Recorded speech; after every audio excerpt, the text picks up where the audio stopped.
ఎల్లంపల్లి నుంచి హైదరాబాద్కి నీళ్ళు ఇవ్వండి, సింగూరు వాడండి, సోర్సెస్ చూపెడుతున్నాం కదా, మీకు తెలియదు కదా, చెప్తున్నాము, నేర్చుకోండి, ప్రజలకు ట్యాంకర్ల బాధ తప్పియండి, లేదా ట్యాంకర్లన్నా ఫ్రీగా ఇవ్వండి, అదన్నా చేయండి.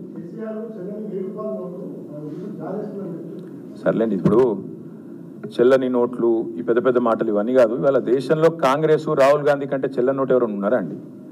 ఆయన సొంత సీటే గెలవలేడు, ఆమెతే ఓడిపోయిండు, వాయనాడు వారిపోయిండు, ఇలా వాయనాడులో కూడా ఓడిపోయే పరిస్థితుంది. కాంగ్రెస్ 40 సీట్లు దాటి గెలవదు, దేశంలో అందరికీ తెలిసి. ఇది నేను అంటలేను, ఇది వాళ్ళ పార్ట్నర్సే అంటున్నారు.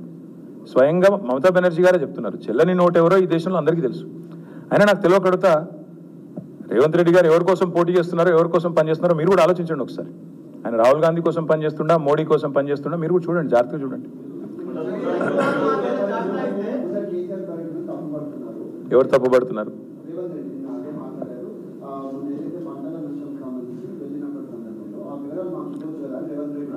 అదే ఇప్పుడు నెక్స్ట్ టైం ఏం చేస్తామంటే బ్రదర్, మేము ఎవరు ఎక్కడెక్కడ ఆత్మహత్య చేసుకోబోతున్నారో ముందే మేము మా దివ్య దృష్టితో కనుక్కొని రేవంత్ రెడ్డి గారికి చెప్తాము.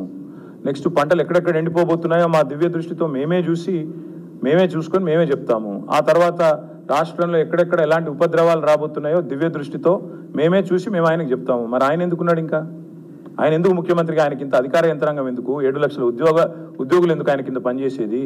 ఇంత పెద్ద ప్రభుత్వం ఎందుకు?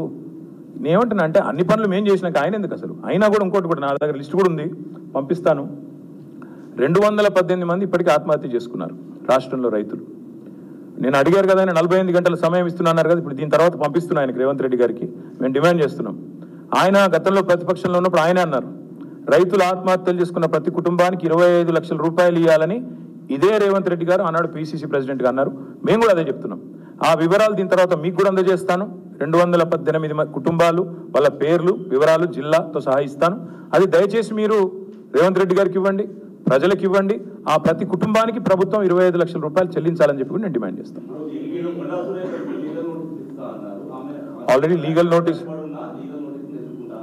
బ్రదర్, నీకు ఒక మాట మాత్రం స్పష్టంగా చెప్తున్నాను, నాకు ఎలాంటి ఇల్లీగల్ వ్యవహారాలతో నాకు సంబంధం లేదు.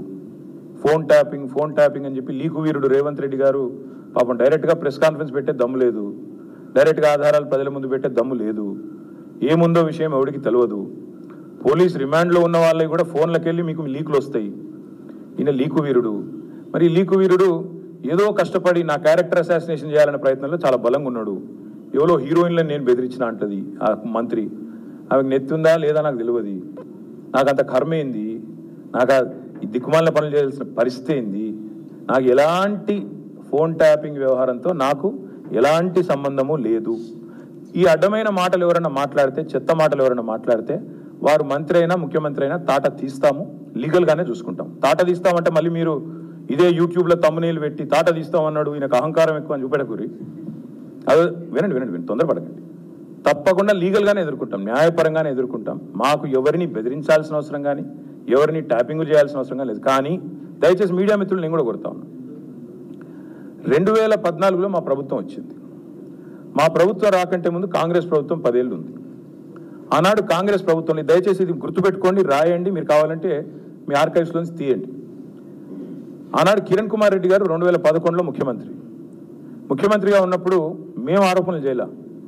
కాంగ్రెస్ ఎంపీలు ఆనాడు ఈరోజు కాంగ్రెస్ ప్రభుత్వంలో మంత్రులుగా ఉన్నవాళ్ళు, ఎమ్మెల్యేలుగా ఉన్నవాళ్ళు, కోమటిరెడ్డి రాజగోపాల్ రెడ్డి, డాక్టర్ గడ్డం వివేక్, అదేవిధంగా పొన్నం ప్రభాకర్ గారు ఈరోజు మంత్రి.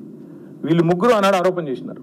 సుఖేందర్ రెడ్డి గారు కూడా ఉన్నారు అనుకుంటా. అప్పుడు మా ఫోన్లను ట్యాపింగ్ చేస్తున్నాడు కిరణ్ కుమార్ రెడ్డి, తెలంగాణ కాంగ్రెస్ ఎంపీల ఫోన్లను ట్యాపింగ్ చేస్తున్నాడు కిరణ్ కుమార్ రెడ్డి అని చెప్పి ఆనాడు కాంగ్రెస్ ఎంపీలు అప్పటి కాంగ్రెస్ ప్రభుత్వం మీద ఆరోపణ చేశారు.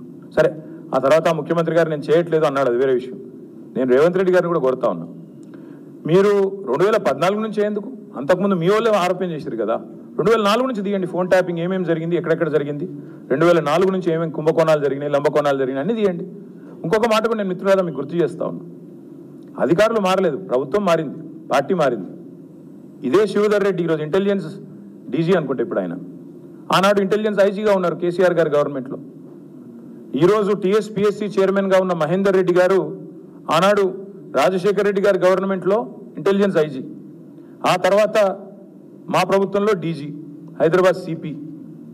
మరి ఈరోజు డీజీపీగా ఉన్న రవి గుప్తా గారు ఆనాడు హోమ్ సెక్రటరీ.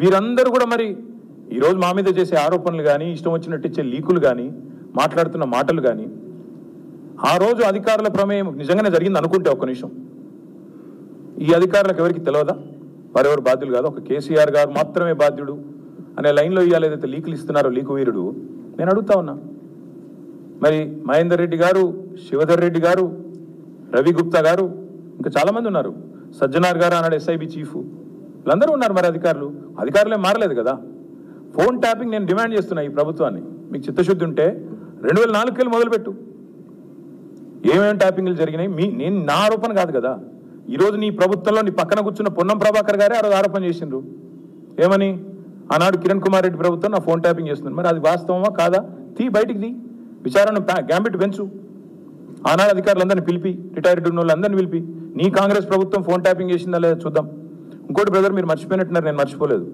నాకే ఐఫోన్ వాళ్ళు యాపిల్ వాళ్ళు మెసేజ్ పంపినారు నీ ఫోన్ సర్వేలెన్స్లో ఉంది అంటే నేను దాని స్క్రీన్ షాట్ కూడా మీరు చూసుకోండి కావాలంటే ట్విట్టర్లో అప్పుడే పెట్టినా నా ఒక్కడికే రాలేదు అసౌద్దీన్ ఓవైసీకి వచ్చింది ఇంకా కొంతమంది మిత్రులకు ఇక్కడ తెలంగాణలో కూడా మీ ఫోన్లు సర్వేలెన్స్లో ఉన్నాయి జాగ్రత్త మీ ఫోను హ్యాక్ అయింది అని నాకు 2022లోనో 23లోనో వస్తే నేను బయట కూడా పెట్టినది కాబట్టి ఎవరు ఫోన్లు ట్యాప్ అయినాయి ఎవరు చేసిండ్రు ఇవన్నీ కూడా నాకేం భయం లేదు మేము చాలా స్పష్టంగా ఉన్నాం చాలా క్లారిటీతో ఉన్నాం కాబట్టి దయచేసి నేను మిమ్మల్ని కోరేది ఏంటంటే ఈ యూట్యూబ్లలో పెట్టి పనికిమాలినలకు లీకులు ఇచ్చి అధికారికంగా ప్రెస్ కాన్ఫరెన్స్లు పెట్టకుండా రిమాండ్ రిపోర్ట్లు అని చెప్పి లీకులు చేసి ఎన్ని రోజులు బతుకుతారండి ఎన్ని రోజులు టైంపాస్ చేస్తారు రైతుల సబ్జెక్టు మాట్లాడరు నిన్న ఒక పాపం ఒక విలేకరు నిజాయితీగా అడిగిండు రేవంత్ రెడ్డి గారిని 2 లక్షలు రుణమాఫీ చేస్తా అన్నారు కదా సార్ ఇంకా చేయలేదు కదా మరి మీరు ప్రజలు అడుగుతున్నారు అంటే వెకిలి నవ్వులు చెప్పి ఆయనే చెప్పిండు కదా ఎవడు కమిటీ కమ్మన్నాడు ఆయనను